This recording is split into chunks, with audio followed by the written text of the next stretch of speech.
Well, hello and welcome to the CDO Magazine interview series. I'm Nathan Turajski, your host, Senior Director of Product Marketing for Data and AI Governance at Informatica. And today I have the pleasure of speaking with Brian Dummann, Vice President of IT and Chief Data Officer at AstraZeneca. Now, before we dive in, I'd like to congratulate you, Brian, on being named to CDO Magazine's 2025 Data Leaders 100. Congrats. Thank you.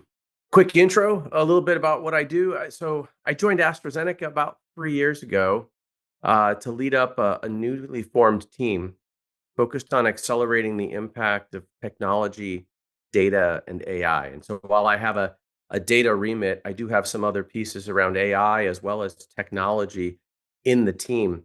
But I've got a team that's fired up and wakes up every day thinking about how we can accelerate outcomes, not only for our shareholders, but for our employees, and most importantly, for the patients we serve. A pretty exciting place and time to be for all of us with the AI craze and revolution that's happening. And so, pleasure to be on here with you today and answering a few questions. Absolutely. Well, thanks, Brian. And yeah, I'm glad that we could sync up here. So I want to start off by just asking you a few things. So everybody knows AstraZeneca is pretty much a household name, I think, at this point. But I don't know if everyone really understands your core business. I'm really curious. What are the sort of data strategy objectives? What are those use cases that are driving your businesses today? Great question. The use cases are really more about how do we unlock the power of data through analytics and through AI. If I just step back, I think that healthcare is one of the richest areas of opportunity at a broad level, well beyond the four walls of AstraZeneca, Hmm. for things like data and AI to have a real transformational impact. Take it down a level into the pharmaceutical industry. AstraZeneca is at the start of that pharmaceutical pipeline where we're discovering and developing new medicines, we're manufacturing them, and then rapidly getting them into the hands of patients who need those medicines. When you think about where AI and data, have always played a critical role, right? We have always had a focus on good, clean data to get through clinical studies and to be able to get submissions and have regulatory approval. Um, we've always used analytics and AI to make sure that we're developing the right medicines, that we're preparing the right economic case for bringing these medicines to market, and we've used AI to help make sure that in the past that we're getting to the right patients, the right audience. I think that now with the revolution around AI and thinking about generative AI and foundation models, it's just accelerated where we can apply this and how. Um, Drug discovery is massively sped up. It takes on average over 5 years to get a new medicine to Hmm. market. And when you think about how AI can help take steps out of process, help us run simulations, or help us understand what disease is manifested and in what ways, and how we can build the right medicines to target different things in the body. It's exciting where AI can accelerate both the discovery process as well as, how do you build the right clinical study and how do you do that in a way that's more efficient? Um, how can you accelerate getting a new medicine quickly ramped up and transferred into an existing facility, especially when some of these new medicines have new modalities and they're not just single molecule medicines? And then how do you take what was maybe in the past a few dozen different indications and medicines and get those in the hands of the physicians that need to know it? But how do you suddenly double or triple that? Uh, those are the big opportunities for data and AI to really change the way we run the business and help us ultimately deliver speed. Because it really is about how do we get the right medicines to the patients who need it Yeah. faster, And these and are every minute matters. Yeah, this is a truly life-changing, life-altering impact that you're having, which maybe not all industries are in that situation of truly having an impact on patients. Now I understand you run governance, you have infrastructure, data center, you have a really complete end-to-end view of the patient. Maybe tell me a little bit more. How do you know that you are actually ready to embrace AI? Is it about your employees, your tech stack, your data, all of the above? How do you really, understand that you are ready to embrace the future now? Yeah, so my focus is around owning all of the infrastructure around our data and around our AI. I've got colleagues that run our data centers and a lot of the systems that are out there. How do we know that we're ready?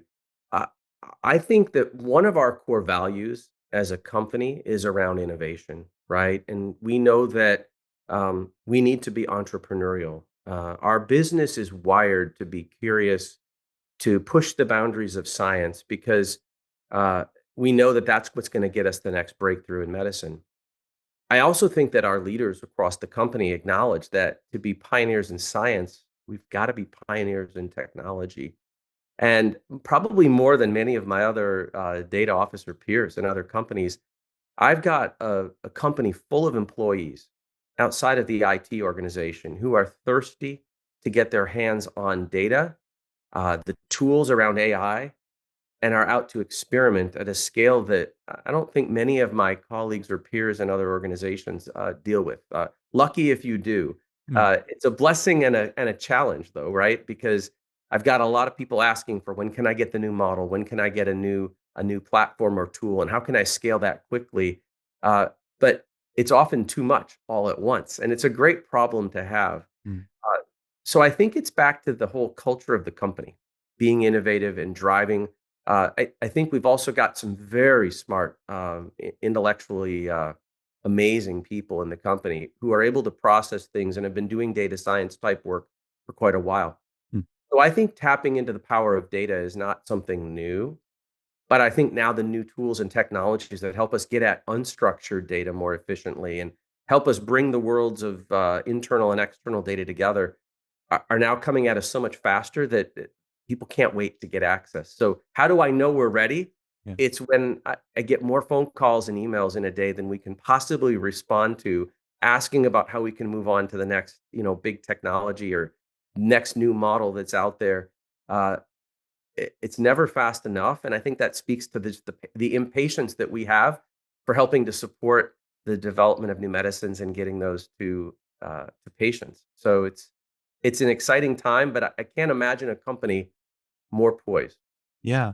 We what talk about is you talk out about there. it and you talk about innovation. It sounds like you're getting a lot of calls to democratize, more Mhm. data, democratize the AI models, really open it up to innovation. That sounds like fantastic. I'm kind of curious, what are some of the technologies that you're looking at right now? What are those top of mind areas that are most interesting to you? Yeah. Part of our strategy as a company is we operate in, not silos, but in different teams that are empowered to do work at their pace.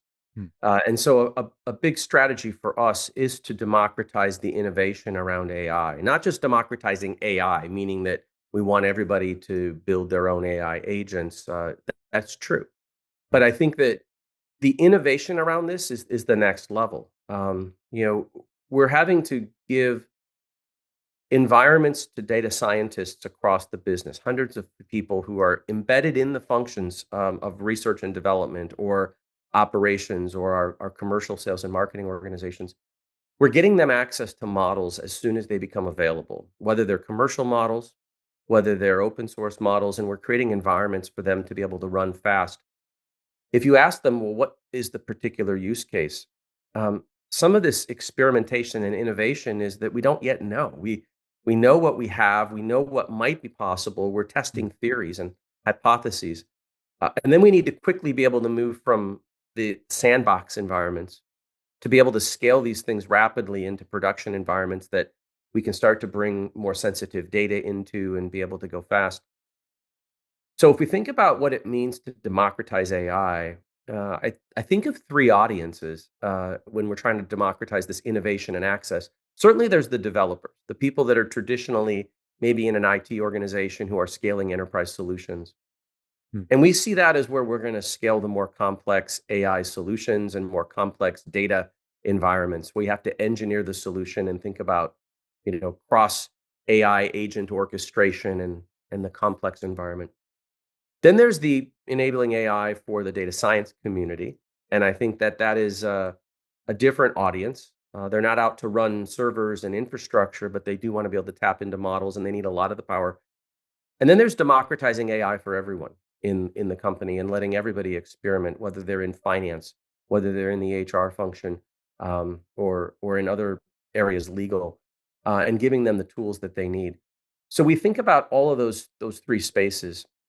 I won't get into specific tools that we're choosing, right? But we're certainly looking for kind of the companies you would expect that bring a lot of the office productivity suites to the organizations out there. Um, we look at those to help enable the enterprise as a whole. But we're not going to get all of our AI technology from one partner. So we Mhm. are experimenting with multiple partners in areas like the democratizing to employees. And we're going to see what solutions ultimately win out among our employees.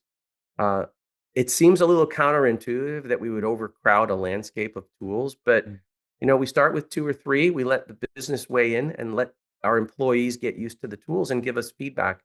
Same with data science. We're not going to have one platform for AI, machine learning, and bringing in large language models and at scale being able to build new models. Um, we are absolutely in a portfolio game in terms of the technology, not just models, but even platforms.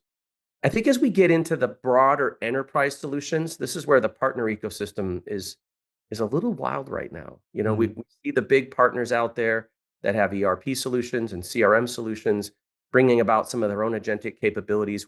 We see the need to build some of our own on general purpose platforms, and we've got to be able to weave that together.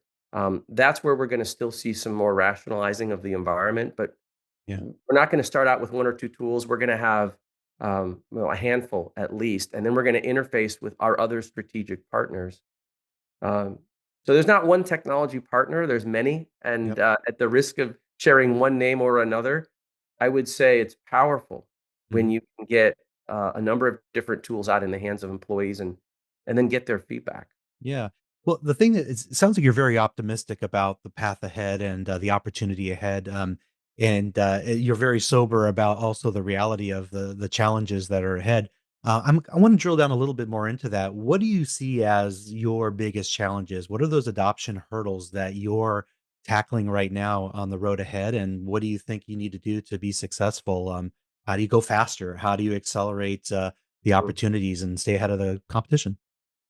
Yeah, and I think you hit on it. The ultimate goal here is to accelerate how we can experiment with AI and use it to innovate across all areas of our business. So what do? You look at the things that get in the way of speed. Mm.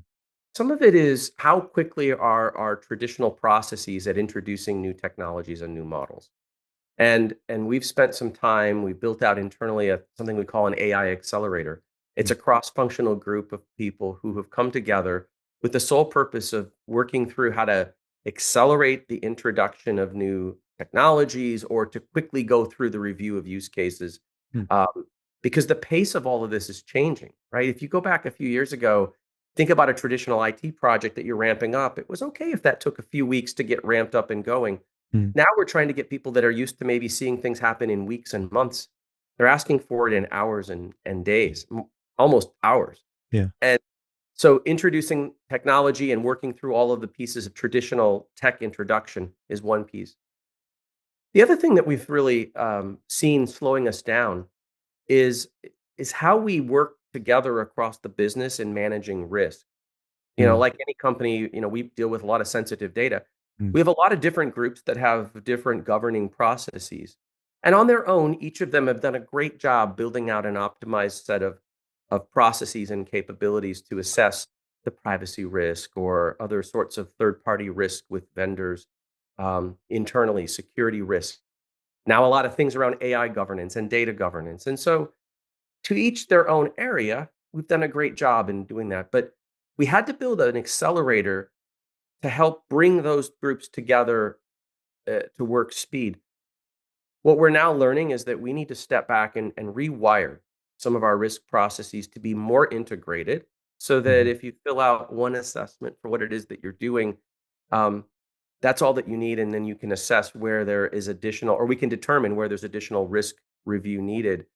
Um, I think the other step that we're exploring, though, is how much do we rely on experts around privacy, Mm. experts around AI governance to weigh in, Yeah.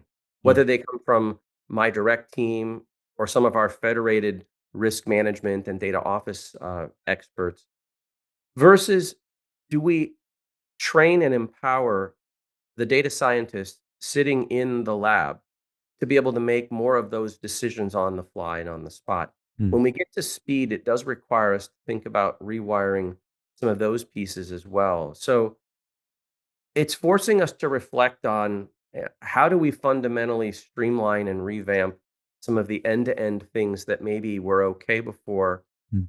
and now need to go faster. And I think it's ultimately going to end up with an upskilling of the entire organization to be more aware of data and AI. We never want to cross that line of doing something that's wrong, right? Or failing to comply with a regulation. Um, but for us, it's about how do we go fast and navigate that and empower people to do the work. We're always going to need triage. Here's a high risk scenario or a high risk use case. I'm going to pull in an expert. Mhm. But can we change the work that's done so that employees in the organization are making that first line of decisions rather than waiting on another group? And I think for any large organization that's been around for a while, it's something we've all got to reflect on, right? How do we change the first step in the process to be the individual that needs the work done so they can self-service rather than letting an expert team start to come in? Because as soon as you do that, you're creating a little bit of a bottleneck. And I Yeah. think speed at the end of the day is what we're looking at. And we're systematically looking at where we have steps in our processes that could be redefined and reimagined to go Yeah. quicker. And with that, we've got to upskill the enterprise on a lot of these things because we're now putting a lot more decision making in the hands of our employees and empowering them. But with great power comes greater responsibility, right? Indeed. So Thanks, Brian. I really enjoyed getting your perspective today. And just as a reminder, for more interviews and insights, everyone can visit cdomagazine.tech and get more of this great guidance and insights and help to accelerate your road ahead with data and AI. So appreciate it. Thank you. thank you.